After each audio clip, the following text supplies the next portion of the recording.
podamos postrarnos a tus pies por tu sangre preciosa, Señor, que tú veniste a derramar por nosotros. Y nosotros te agradecemos por la bondad que tú nos das, por todo lo maravilloso que tú eres con nosotros, porque muchas veces no lo merecemos y aún así tú eres bondadoso con nosotros, Padre. Gracias y te pedimos que por favor permitas que nos podamos concentrar en tu mensaje, Señor.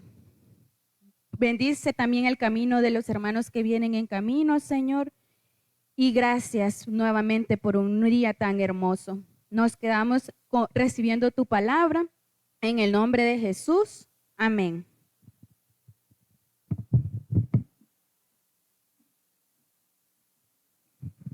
Que el Señor les bendiga, hermanos. Amén. Amén. Salude a alguien que tenga ahí cerca. Salúdele, dígale, Dios te bendiga, qué bueno verte en la casa del Señor. Porque este día es el día que nos tomamos para honrar a nuestro Padre Celestial. Amén. Amén. Bueno que estar en la casa del Señor y que Dios nos tiene aquí, ¿verdad? Porque es por su misericordia y por su gracia que podemos estar en este lugar. Amén. Mire, estamos próximos a iniciar lo que se conoce como la Semana Mayor, ¿verdad? Que es una semana de los últimos días de la pasión de nuestro Señor.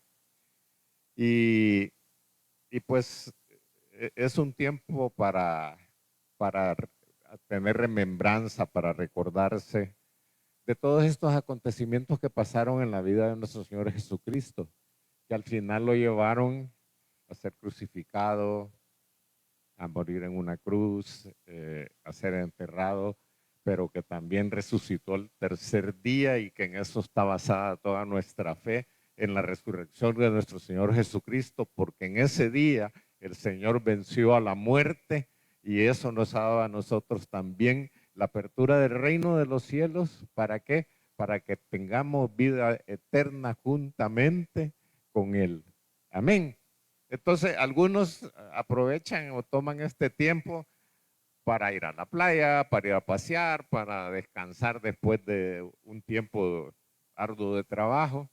Pero nosotros, como creyentes, como cristianos, lo que hacemos es tomarnos un tiempo para reflexionar de estos sucesos que se dieron en la vida de Jesús. Amén. Ahora, la semana, esta última semana de la vida de Jesús, empieza con un evento que se conoce como la entrada triunfal a Jerusalén, ¿verdad? Entonces, lo que nosotros tenemos que hacer es celebrar que nuestro rey vino, que nuestro rey llegó y que nuestro rey conquistó. Amén. Pero para que comprendamos un poquito mejor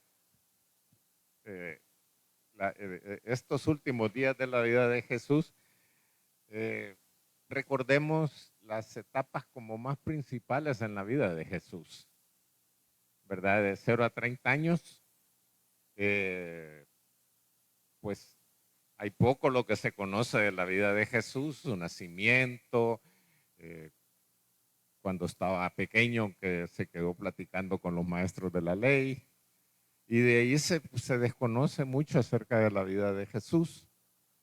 Entonces, hay una etapa que son sus primeros 30 años, pero posterior a eso, entonces Jesús ya inicia su ministerio en Galilea. Amén.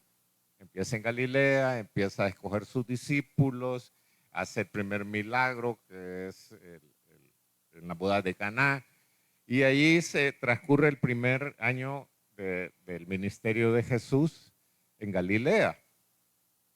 Pero luego viene un año que se conoce como el año de la popularidad de Jesús. Es cuando ya Jesús se empieza a mover por toda la región, la gente lo empieza a seguir en multitudes, se empieza a conocer más de él, se dan cuenta de sus milagros, empiezan algunos a reconocerlo como el Hijo de Dios. Entonces es una época en que Jesús empieza a ser como más popular en medio de la gente. Pero debido a esa popularidad que Jesús empieza a tener, empieza el año de la oposición. Y entonces ya los sacerdotes, los fariseos, ya andan buscando cómo prenderle, ¿verdad? Porque empiezan a considerar que se vuelve como un enemigo a sus creencias. Entonces empieza el año de la oposición y este año de la oposición es lo que lo lleva a la última semana, ¿verdad? A la última semana que conocemos como la pasión de Cristo. Amén. Entonces, esta semana, como digo, empieza con la entrada triunfal. Y esto aparece en los evangelios, pero en el evangelio de Mateo, versículo 21, capítulo 21, lo voy a leer rápidamente, del versículo 1 al versículo 10, dice la palabra. Cuando se acercaron a Jerusalén y vinieron a Betfagé, al monte de los olivos, Jesús envió 2 discípulos, diciéndoles, id a la aldea que está enfrente de vosotros y luego hallaréis una asna atada y un pollino con ella. Desatadla y traédmelos. Y si alguien os dijere, decid, el Señor los necesita y luego los enviará. Todo esto aconteció para que se cumpliese lo dicho por el profeta. ¿Verdad? Voy a ¿cómo se llama? Subrayar algunas frases, ¿verdad? Todo esto aconteció para que se cumpliese lo dicho por el profeta. Cuando dijo, decid a la hija de Sión, he aquí tu rey viene, manso y sentado sobre un asna, sobre un pollino, hijo de animal de carga.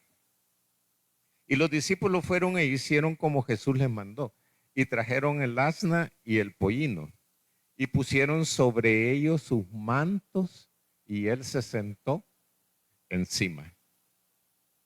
Pusieron sobre ellos su manto, y él se sentó encima. Y la multitud era muy numerosa. Tendían sus mantos en el camino, y otros cortaban ramas de los árboles y las tendían en el camino. Y la gente que iba delante y la que iba detrás aclamaba diciendo, Hosana al Hijo de David. Bendito el que viene en el nombre del Señor. Hosana en las alturas. Cuando entró él a Jerusalén, toda la ciudad se conmovió diciendo, ¿quién es este? Amén. Bueno, esta es la narración que el evangelista Mateo hace acerca de este evento. Pero, y como la tradición, ¿verdad? Le llama el domingo de Ramos, ¿verdad? El domingo de Ramos, que no es ahora, sino es el próximo domingo. El calendario, ¿verdad? Litúrgico lo pone para el próximo domingo. Pero quiero que aprendamos algunos aspectos o aclaraciones del por qué se dio esto, o cómo se dio, o qué podemos aprender nosotros de este momento en la vida de Jesús. Y lo primero que quiero decirles es que el Evangelio de Mateo fue escrito con el propósito de mostrar que Jesús era el Mesías. Mateo escribe a los judíos para que ellos entiendan que Jesús es el Mesías, que Jesús es el rey de los judíos, ¿verdad? Esa es la posición de Mateo. Por eso Mateo, cuando usted lee el Evangelio de Mateo, se va a dar cuenta que él habla mucho acerca del reino de los cielos, ¿verdad? Porque eso es lo que él buscaba. Otra característica de Mateo es que él en su Evangelio escribe mucho haciendo memoria de las profecías del Antiguo Testamento. O sea, usted va a encontrar en el Evangelio de Mateo frases como la acabamos de leer en Mateo 21:5, que dice, todo esto aconteció para que se cumpliese lo dicho por el profeta. Este tipo de frases lo va a encontrar en el Evangelio de Mateo. O si no, Mateo decía para que se cumpliera, ¿verdad? Entonces, el Evangelio, como les digo, lo que pretende es mostrar que Jesús es el Mesías, que Jesús cumplía las profecías del Antiguo Testamento y que Jesús es el Rey y por eso habla mucho acerca del reino de los cielos. Ahora, ya dicho esto, que ya nos ponemos en el contexto de por qué, podríamos preguntarnos, mire, ¿y por qué montado en un pollino? Porque un pollino era un burrito, ¿verdad? El hijo de un asna, dice ahí, ¿va? De un asno, ¿verdad? O sea, ¿por qué montado en un pollino? O sea, ¿por qué montado en un burrito? ¿Verdad? Y, y esto tiene que ver con el cumplimiento de la profecía. La profecía decía, he aquí tu rey viene a ti manso sentado sobre un asna, sobre un pollino, hijo de animal de carga. O sea, eso está en Zacarías 9:9. Entonces, una de las razones por las cuales Jesús entró en un pollino es porque así estaba profetizado. Entonces tenía que cumplirlo, porque él vino a cumplir las profecías. Pero, pero, el llegar montado en un pollino era una muestra de humildad de parte de Jesús, porque él sabía que era rey, era el rey que todos estaban esperando. Y sin embargo, cuando usted lee o se conoce acerca de cómo eran las tradiciones en el cercano oriente, eh, ¿cómo se llama? Cuando alguien llegaba a una ciudad en un pollino, era porque llegaba con intenciones de paz. Sin embargo, los reyes, cuando regresaban de la guerra o iban para la guerra, iban montados ¿en qué? En un caballo, porque caballo más alto y daba como más respeto. El caballo era un animal de guerra, ¿verdad? ¿No? Y el pollino era un animal de carga. Entonces, una de las razones por las cuales Jesús llegó en un pollino, porque él entró como un rey en actitud de paz. Cuando un rey iba a entrar a una ciudad pacíficamente, no entraba ¿cómo se llama?, en caballo y con su ejército, sino que tenía que entrar en una forma humilde. Entonces Jesús llegó de esa manera, porque su posición como reinado no simbolizaba guerras como los reyes terrenales, sino un rey pacífico, un rey humilde. Por eso Jesús entró en un pollino, ¿verdad? Es como en este tiempo que las grandes autoridades andan en nuestras grandes camionetas y blindados y ejércitos y un montón de gente cuidándolo. Pero la gente tranquila y sencilla como usted y yo, ahí andamos a pie, ¿verdad? No anda nadie detrás de nosotros ahí viendo que nadie se nos acerque ni nada. Entonces, esa era la forma en cómo Jesús mostró su humildad, a pesar de que Jesús siempre supo que Él era el rey. Amén. Ahora, entonces, el que llegue en un pollino destaca su realeza mesiánica. Su realeza, o sea, que era el rey mesiánico. Y también su humildad, que era un rey humilde. La otra razón es cuando Jesús escoge, o la profecía escoge que el rey esperado iba a llegar en un pollino, marca como una cercanía con la gente común, ¿verdad? Porque los que andaban en caballo eran los encopetados, ¿verdad?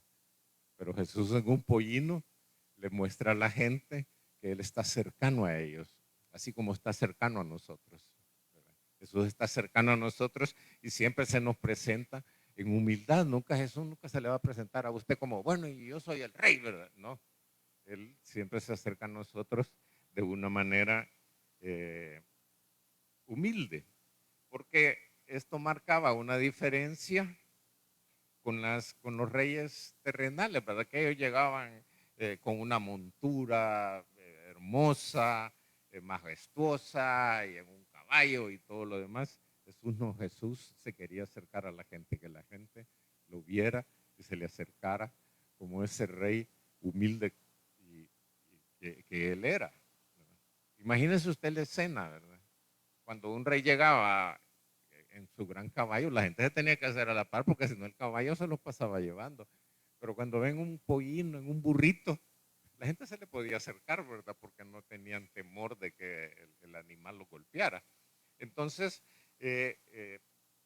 Jesús se presenta así por una razón. Jesús no necesitaba mostrar su realeza exterior. como lo hacían los otros reyes, que querían mostrar que ellos eran el rey y entonces andaban con sus capas y con un montón de cosas, ¿verdad? Vestiduras finas y en caballos. No, Jesús no necesitaba eso, porque Jesús no quería tener la apariencia que tenían los otros reyes. Él sabía quién era. Entonces no quería, no necesitaba expresarlo así a la vista de la gente, porque él sabía en su corazón que él era y es el rey de reyes y el señor de todos los señores. Así que no tenía que andar aparentando nada. Él era quien era.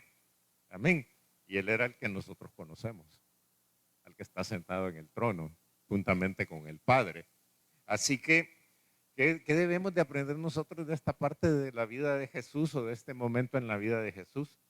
Que nosotros también tenemos que empezar a reflejar la humildad que Jesús mostró. Amén. Nosotros también tenemos que convivir con todas las personas de una manera humilde, ¿verdad? Por eso uno de los frutos del Espíritu es la mansedumbre. Jesús era manso, ¿verdad? Nosotros también tenemos que vivir en esa mansedumbre, ¿verdad? Aprender a relacionarnos con la gente, a no andar metidos en pleitos y en contiendas o sintiéndonos más que las demás personas, no. Humildes, ¿verdad? Sencillos, compasivos, generosos.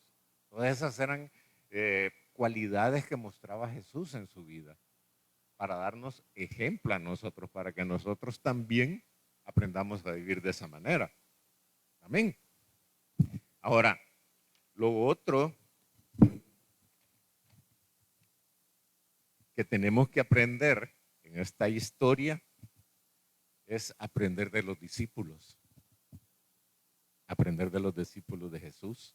En el versículo 6 dice, como Jesús les había dicho, miren, vayan a la ciudad que está enfrente, ahí van a encontrar un pollino amarrado, desátenlo y si les preguntan que por qué se lo están llevando, entonces díganles que el maestro lo necesita, pero ella lo va a devolver. Y dice el versículo 6, y los discípulos fueron e hicieron como Jesús les mandó. ¿Qué ve usted ahí? Obediencia. Obediencia, miren, no le dijeron, mira, y si nos dicen esto, y si nos dicen lo otro, y si tal cosa, y no crees que nos pueden apedrear porque nos estamos llevando el pollino. Y no. El maestro decía, hay que hacer esto. Bueno, está bien. Y se fueron. Y obedecieron, sin cuestionar. Mire, un hombre que también la Biblia muestra como alguien en gran obediencia al Señor, fue Noé. La historia dice que Dios le dio todas las medidas, cómo tenía que hacer, el material que lo tenía que calafatear y bueno, le dio todas las instrucciones de cómo tenía que hacer el arca. Y concluye después, y Noé lo hizo como el Señor le había mandado. ¿Qué tal si nosotros fuéramos así? Obedientes a la palabra, sin cuestionarla. Y, o sea, obedientes a lo que aquí está escrito, sin cuestionar, sino diciendo, bueno, aquí dice, sea que a mí me guste o no me guste, sea que yo digo, no, esto es muy difícil o muy fácil, aquí está escrito, hermano. Y esta es la voluntad de Dios para nuestras vidas. Si nosotros viviéramos de acuerdo a la voluntad escrita del Señor, viviéramos de una manera diferente. El mundo no fuera como es. El mundo no fuera como es. Mire, solo los, los, los últimos 6 mandamientos, solo de los 10 mandamientos, no de todos los mandamientos que están escritos en la Biblia. Todos tienen que ver con no matarás, con no robarás, con que no vas a codiciar, que no vas a desear la mujer de tu prójimo, que no vas a dar falso testimonio. Mire, si nosotros hiciéramos eso, viviéramos tranquilos. Si usted supiera que aquí nadie le va a robar, ni aquí, ni afuera, ni en ninguna parte, que no hubieran crímenes así de que un hombre mata a otro, ¿verdad? Que miren las guerras que hay ahora, ahí están matándose en el Medio Oriente y por el lado de Rusia y Ucrania, Porque la gente no quiere cumplir estos mandamientos. Los falsos testimonios, ¿verdad? ¿Cuánta gente está prisionera porque alguien puede decir, mire y no sé quién lo metieron preso y esta persona es inocente? Pero si nosotros obedeciéramos la palabra, le garantizo que tuviéramos una mejor vida, viviéramos de mejor manera. Y estos discípulos que tenían poco de conocer al Señor, porque el ministerio de Jesús duró 3 años, ¿verdad? O sea, lo conocían quizás porque era el hijo del carpintero, el hijo de María, pero no lo conocían como rey, como maestro, sino en sus últimos 3 años. ¿Cuántos años tenemos nosotros de conocer a Jesús? Le guardamos la obediencia que le guardaron estos hombres, porque la mayoría tenemos bastante más de conocer a Jesús. Yo me estaba acordando esta semana que el día de mañana cumplo 20 años de haberme entregado mi vida a Jesús. Me estaba acordando y dije, y cuando estaba leyendo esto, y estos en 3 años, ¿cómo le obedecían? Me dijo, me ha costado 20 años y todavía hay cosas que yo digo, ay, ¿verdad? Pero bueno, entonces vemos la obediencia, pero hay algo más interesante todavía y más importante que tenemos que aprender de lo que hicieron los discípulos. Mire, dice en el versículo, quiero ver, en el 7, y trajeron el asna, la parte de la obediencia y el pollino, y pusieron sobre ellos sus mantos y él se sentó encima. Usted sabe lo que representaban los mantos, ¿verdad? La gente andaba, los hombres andaban con un manto puesto encima. Y podrían ser para ellos prendas de mucho valor. Mira, mi manto me lo acabo de mandar a hacer, bien bonito, mira, me lo hicieron así, me lo hicieron así, ¿verdad? O sea, podía ser algo valioso para ellos. Sin embargo, se lo quitaron y se lo pusieron a los animalitos para que Jesús se sentara sobre los animalitos. O sea, lo que quiere decir es que estos hombres se despojaron de algo para entregárselo al Señor. Amén. Se despojaron de algo para entregárselo al Señor. O sea, muchas veces los creyentes, hermano,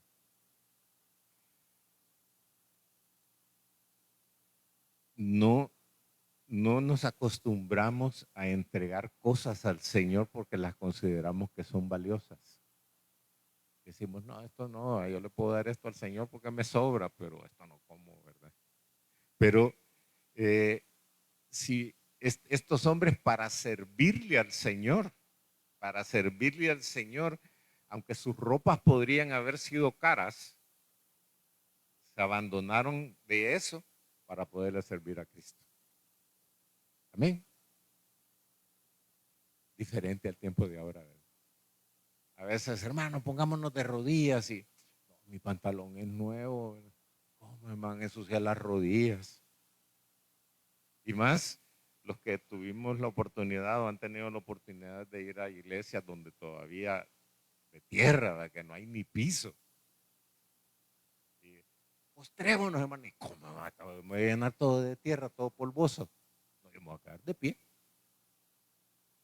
Ah, el lodo. Sí, porque se ha llovido y no tienen piso, ¿verdad? Pero a veces dejamos de adorar, de exaltar el nombre del Señor, de glorificarle, porque no me voy a ensuciar. Vamos a tal parte y no, que mire los zapatos están nuevos y hay que irse por un montón de tierrero y todo, todos polvosos. O sea, como que a veces cuidamos más de las cosas materiales que darle la honra y la gloria al que realmente lo merece, que es nuestro Señor Jesucristo. Amén. Pero estos hombres, hermano, estos hombres, ellos no les importó, ¿verdad? Y entregaron lo que tenían. Pero dice en el versículo 10, cuando entró en Jerusalén, toda la ciudad se conmovió. Y vea lo que significa conmover, que tuvieron una emoción bien intensa, o se enternecieron, o sea, trataron como con ternura, ¿verdad? El momento, o se perturbaron. Alguien que está conmocionado está perturbado, alterado. Por ejemplo, cuando hay un temblor bien fuerte, todo el mundo se conmociona, ¿verdad? Cuando ha habido un terremoto, todo el mundo se conmociona. Pues algo así, ¿verdad? Es lo que pasó en ese momento. Pero vea, algunos quizás se conmocionaron movidos por el gozo, porque aquí viene el rey que nos va a hacer libres. Amén. Porque ellos estaban esperando un rey que los liberara de los romanos, ¿verdad? Porque ellos estaban bajo el régimen de los romanos y estaban esperando un rey que los iba a hacer libres. Entonces se conmocionaron, pero de alegría, ¿verdad? De que Jesús, que el Mesías había llegado. Pero otros, como los fariseos, se conmocionaron por envidia, que le tenían envidia, ¿verdad? Todo el tiempo andaban viendo cómo lo hacían quedar mal. Otros, como los sacerdotes y los escribas, viéndole, dice la palabra en el versículo 15, viendo las maravillas que hacía y los muchachos aclamando en el templo diciendo, Hosana al hijo de David, se indignaron, dice la palabra. Imagínense, se indignaron. O sea, podemos ver que todos se habían conmovido, pero tenían motivaciones diferentes.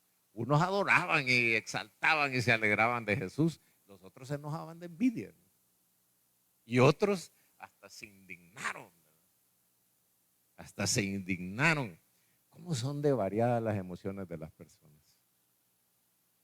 ¿Cómo son de variables las emociones de las personas? Y esa actitud que se dio con esta venida de Jesús entrando a Jerusalén, son actitudes que todavía existen en nuestros tiempos, hermanos. La gente, de acuerdo a algo que está pasando, algunos se alegran cuando olvídese de la parte de Jesús. Piense así en su vecindario, en su familia, personas conocidas. Cuando a alguien le pasa algo bueno, algunos se alegran, otros se enojan de envidia. Vaya, ve que no sé qué. Y otros indignados, ¿verdad? Porque vaya, que hasta dicen, quizás es ladrón, quizás a saber en qué anda metido, por eso es que tiene estas cosas. Así es la gente, hermano. ¿Verdad? Pero nosotros, como tenemos que ser de los que nos alegramos, la palabra dice, gozaos con los que se gozan. Amén. Entonces vemos que hubo como emociones diferentes. Y lo otro es que la manifestación de la gloria de Dios. Este es uno de los pocos momentos en la vida de Jesús en que se reconoce su gloria en la tierra. Que la gente reconoce la gloria de Jesús en la tierra. Mire, dice, Hosana al hijo de David. O sea, lo están reconociendo que es el hijo del rey David, que estaba profetizado que iba a tener un reino que iba a durar para siempre. Hosana quiere decir salve, sálvanos, ¿verdad? Entonces, pero en ese momento que va entrando allí, la gente reconoce que este es el hijo, que este es el rey que estaba profetizado, que se le había dicho a David que iba a tener un hijo, que iba a tener un reino eterno. Y la gente lo reconoce en ese momento. Y luego dice, bendito el que viene en el nombre del Señor. Lo estaban reconociendo como el Hijo de Dios. Lo estaban reconociendo como el Hijo de Dios. Entonces vemos que Hosana significa salva ahora, te rogamos. Entonces no era solo un grito de aclamación, sino que era un pueblo que estaba oprimido y que estaba esperando que alguien le diera libertad. Y entonces lo que estaban diciendo era, sálvanos ahora, porque tú eres el rey profetizado, porque tú eres el Hijo de Dios y tú nos vienes a salvar. Y cuando dice Hosana en las alturas, era un clamor que estaban haciendo hasta el cielo, hermano. Un clamor hacia el cielo. Entonces, ellos estaban esperando ser libres, libres del poderío de los romanos. Y eso es lo que ellos esperaban. Entonces, pero para nosotros estamos seguros y convencidos que Él nos salva. Así como ellos le decían, sálvanos, nosotros sabemos que Él nos salva. Amén. Y nosotros también sabemos, no solo como ellos que le estaban pidiendo que los librara, nosotros ya somos libres. Ya somos libres, porque Cristo nos hizo libres del mal y del pecado. Amén. Él ya nos dio libertad y la palabra dice que donde está el Espíritu de Dios, ahí hay libertad. ¿Cuántos somos libres de los que estamos aquí? Todos. Amén. Estos estaban pidiendo esa libertad. Ahora, lo que pasó al final es que Jesús no era el rey como ellos lo esperaban. Ellos esperaban un rey que iba a pelearse contra los romanos y iba a destruir sus ejércitos y les iba a dar libertad. Y Jesús no venía para eso. Jesús no venía para eso. Entonces, la actitud de la gente cambió. Mire, vea qué escaso es el valor del aplauso de la gente. Vea qué escaso es el valor del aplauso de la gente. La multitud que estaba ahí, Hosana, el rey, Hosana, el hijo de David, estos que lo aclamaban y todo cuando iba entrando ahí, fueron los mismos, hermano. Que si fue domingo y el viernes estaban clamando, crucifícalo. Los mismos que Hosana, el hijo de David, Hosana, el que viene en el nombre del Señor, y no sé qué, y que gozosos, y que lo aplaudían, y que tiraban sus mantos, y que cortaban plantas, ramas y todo, y la ponían para que pasara por ahí el pollino. Esos mismos, 4 o 5 días después, estaban pidiendo que lo crucificaran. Estaban pidiendo que lo crucificaran. Tenemos que aprender, hermanos, que tenemos que tener cuidado con esa gente que anda adulando. Esa gente que le dice, ay, no es que usted aquí, ay, si usted es el mejor jefe que yo he tenido, ay, es que usted es una gran persona, es que usted no sé qué. Porque miren, un momentito las cosas pueden cambiar y empiezan a hablar mal de usted. Amén. Porque a veces andan buscando beneficios y por eso le dicen, ay, es que usted, y lo tratan de un modo y no sé cuánto. Pues yo tuve, gracias al Señor, oportunidad de ser jefe en diferentes momentos, en diferentes situaciones, y yo me topé con gente así. En el último trabajo que tuve en la planta, y llega un fulano que todos sabíamos que lo tenían ahí para que anduviera pasando chambre. Y cuando me veía, a mí llegaba, hola ingeniero, mire, de todos los jefes que hay aquí, usted es el mejor. Mire, que usted aquí, que usted allá, y yo, sí, le decía, no, le decía yo, sí, todos pueden y no sé qué, pero, o sea, porque yo sabía que en esa adulación él andaba buscando algo diferente. Y nosotros tenemos que tener cuidado con eso.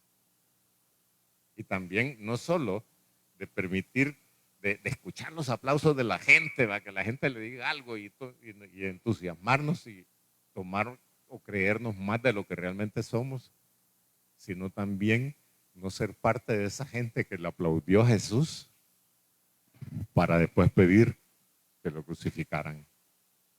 Nosotros tenemos que ser hombres y mujeres de palabra. Y si hacemos algo, lo tenemos que hacer y ser firmes en nuestra forma de ser y de actuar. Amén. Entonces, hermanos, esta situación sigue así en nuestra vida, en el tiempo que estamos viviendo. Porque hay personas que aprueban el Evangelio. No, sí, como nosotros. ¿verdad? Nosotros aprobamos el Evangelio, nosotros creemos en el Evangelio, nosotros respetamos el Evangelio. pero tenemos que ser discípulos que seamos coherentes. No solo cuando la gente me ve, entonces sí soy bien cristianito, pero cuando ando solo,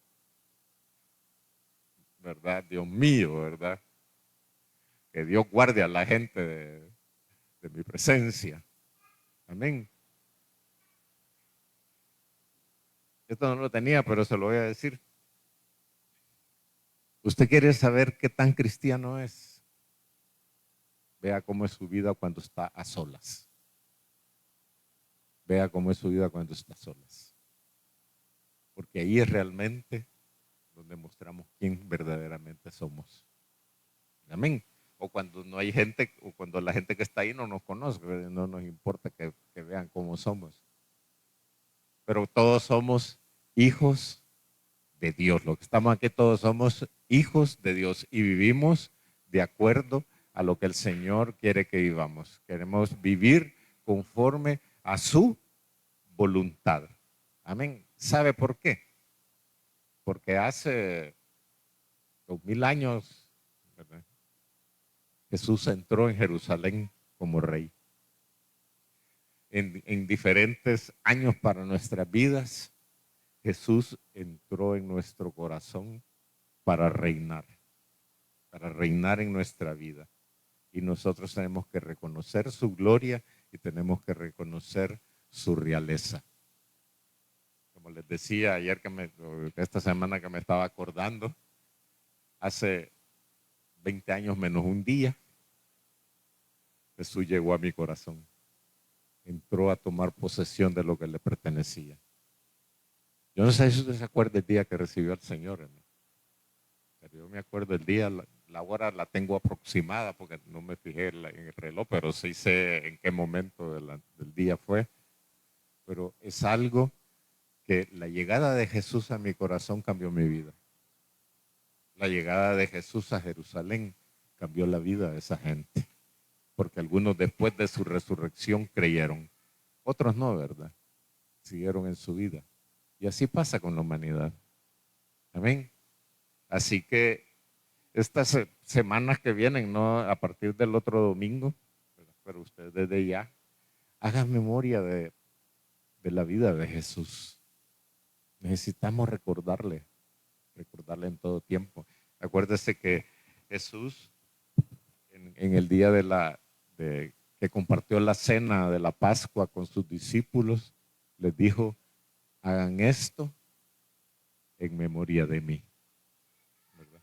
Y Pablo dice que cada vez que lo hicieran eso, la muerte del Señor anunciamos. Pero no solo anunciamos la muerte, anunciamos también su resurrección.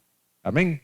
Así que si gusta, pongámonos de pie, vamos a orar y le vamos a dar gracias al Señor, porque nosotros nos alegramos y nosotros celebramos que este rey que fue esperado llegó y ha llegado también no solo a Jerusalén, sino también a nuestras vidas. Padre, en el nombre de Jesús, te damos gracias, Señor, porque sabemos, Dios Altísimo, que tú enviaste a tu Hijo amado, Señor. Tú le enviaste para darnos libertad, tú le enviaste para darnos salvación, tú lo enviaste, Señor, para que nosotros también algún día, Señor, de acuerdo a tus propósitos y a tus planes, algún día vamos a poder estar en ese reino, Señor, en ese reino prometido, en ese reino donde tú reinas desde ese trono de justicia, desde ese trono de misericordia, desde ese trono de gracia. Padre, en el nombre de Jesús, nosotros también celebramos a este rey. Nosotros también nos gozamos por este rey. Nosotros también clamamos a este rey. Nosotros también glorificamos la vida de este rey. Un rey con un reino para siempre. Señor Jesús, como rey que eres, gobierna nuestras vidas, reina nuestras vidas, Señor, y enséñanos y ayúdanos a mantenernos en obediencia delante de ti y a despojarnos, Señor, de cosas materiales cuando sea necesaria, con tal de poder agradarte y servirte a ti. Te damos gracias, Padre, en el nombre de Jesús. Y la iglesia dice, amén. Que el Señor les bendiga.